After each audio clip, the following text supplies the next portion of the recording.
Alright, so we're going to start partial fraction decomposition, and pause it here so you can take a few minutes to read through this. And let's get moving on trying some of this. So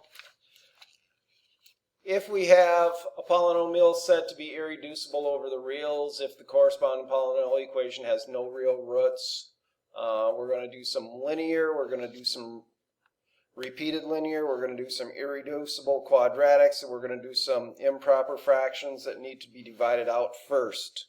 And I think I have a couple examples of almost all of this, and let's see if we can do some of these first. I'm going to give you the first one, and I'll probably be, you're going to want to pause this at some point. So let's do this distinct linear case. So if I have something like 1 minus x over 4x plus 3, 2x minus 1, and I want to write it as improper fractions. So I'm going to rewrite that as a over 4x plus 3 and b over 2x minus 1. So we know that there are two fractions that are linear denominators and that we can break down from this original one to find it. So how do we go about doing that? So once we have our a and our b, that's what we're looking for here, is we're going to multiply the whole thing by the common denominator. So if I multiply the whole thing by the common denominator, which is that thing, I'm going to get 1 minus x equals 2x minus 1 times the letter a plus b times 4x plus 3. The denominators all go away. And so I get 2ax minus a plus 4bx plus 3b. Now we can make a system of equations using this. We know the coefficient on x is -1, so -1 is equal to any of the terms that have an x in them. So I know that that's equal to 2a plus 4b.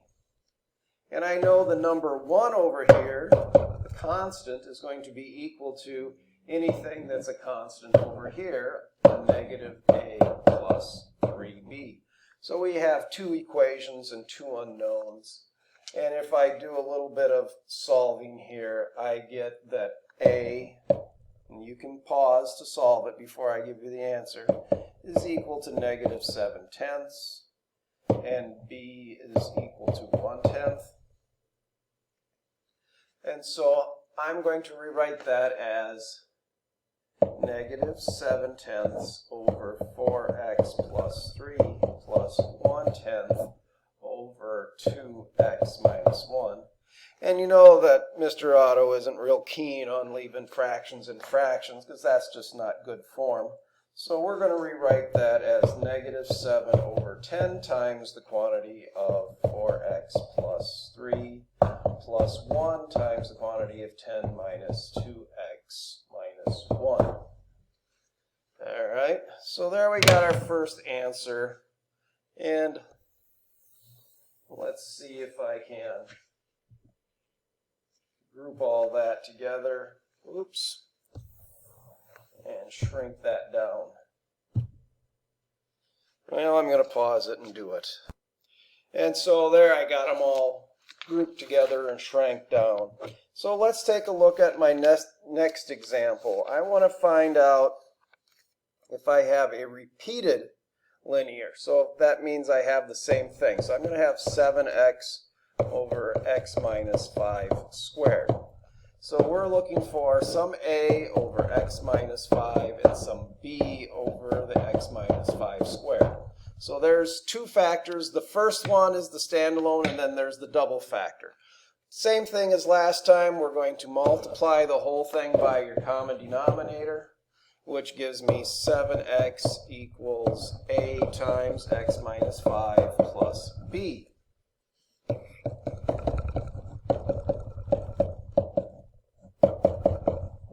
And we know that the coefficient on x would have to be 7, because that's the only x term over there. And my constant, which is 0, would be equal to negative 5a plus b, which means that if a is equal to 7, I get negative 35 over here. And so b must be 35.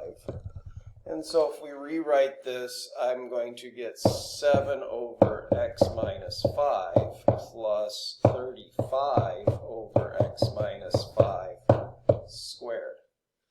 All right, well, let's see if I can get this grouped together without... Oh, there, look at that. First try. Group, shrink. There's my second example. Let's try a third example, and I want to do a prime quadratic. And this one's going to be... So I have a linear factor there, and I have a distinct quadratic. Now, what makes this a distinct quadratic? We have no real roots for x squared plus 3. So when I do this, I'm going to have my a over 2x minus 5. That's my distinct linear. It's by itself. And then I'm going to have bx plus c over my quadratic. Now, anytime you have a quadratic or cubic or anything even larger, this is going to be 1 power less and then everything less than that. So if I had a cube down here, I'd have a ax or a bx squared, a cx, and a d. So you're going to have that. Same process as the other ones, though, other than the setup for it. We're multiplying the whole thing by our common denominator. And I'm going to get 15x squared minus 35x plus 77 equals a times the quantity of x squared plus 3 plus bx plus c times the quantity of 2x minus 5. And if I multiply all that out, I'm going to get ax squared plus 3a plus 2bx squared minus 5bx plus 2cx minus 5c. And let's see if we can group these together a little bit. I'm going to have 15. My coefficient on the squared term is going to be equal to a plus 2b. My x term is negative 35, and that's going to be equal to negative 5b plus 2c. And my constant 77 is going to be equal to 3a minus 5c, if I remember correctly. And then if you solve this, which I'm going to pause it here to solve it, and then show you the answer. You do it too. When I got done, I ended up with 9 over 2x minus 5 and 3x minus 10 over x squared plus 3. Okay? So let's see if I can group this together, get rid of it, make it a little bit smaller.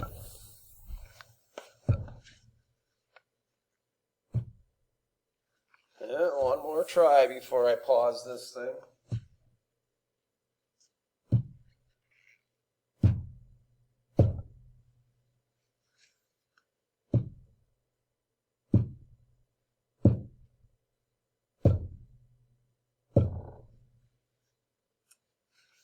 Yep. So my fourth example that we're going to talk about is I have 3 repeated factors. So I'm going to rewrite that as x squared. Well, I'm going to write it right here. So I have a over x plus 1. I have b over the double factor. And I have c over the triple factor. And then I'm going to multiply the whole thing by the common denominator. Of course, I get x squared plus 2x equals a times the double factor. It's the one factor that's on the bottom crosses out one of the factors. Plus I get b times one factor. Plus c is by itself. And let's go ahead and do a little bit of foiling here. I get ax squared plus 2ax plus a plus bx plus b plus c.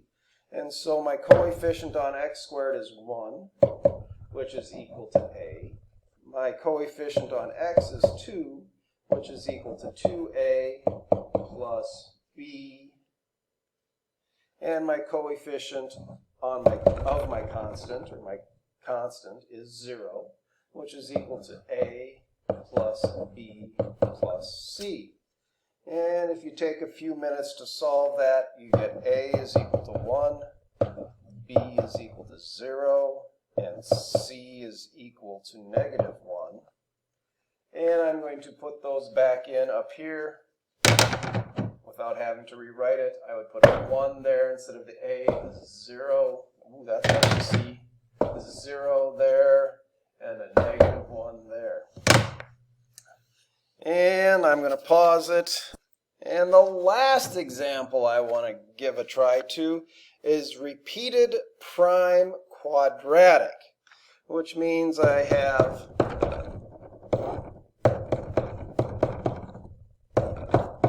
again, this is a prime quadratic down here because you would get no real roots from it. So I'm going to say, hey, I got a ax plus b over x squared plus 2. Again, because it's a square, it's every power less than it. And then I'm going to have cx plus d over x plus 2 quantity squared. So again, same process as always, just multiply the whole thing by its common denominator. And I'm left with x squared minus 2 equals ax plus b times x squared plus 2 plus cx plus d. And do a little foiling there. I'm going to get ax cubed plus 2ax plus bx squared plus 2b plus cx plus d. And we know that my coefficient on x cubed is 0. My coefficient on x squared is going to be b. My coefficient on x is 0, so I know that's equal to 2a plus c. And my constant is going to be equal to 2b plus d, which leads me to solving this. I'll give you a second to do that. I did it, and I got 1 over x squared plus 2 and -4 over x squared. All right. The last thing that we're going to talk about is what happens when the top is bigger than the bottom. So what we'd have to do then is we would have to divide first, and then whatever looks like this case, I would pull the x out, and then whatever's left, this fraction, you would have to do the decomposition on that. I don't have enough time on this video to do that, and I don't want to make another video for one example, so that's how I'll leave that. All right, good luck.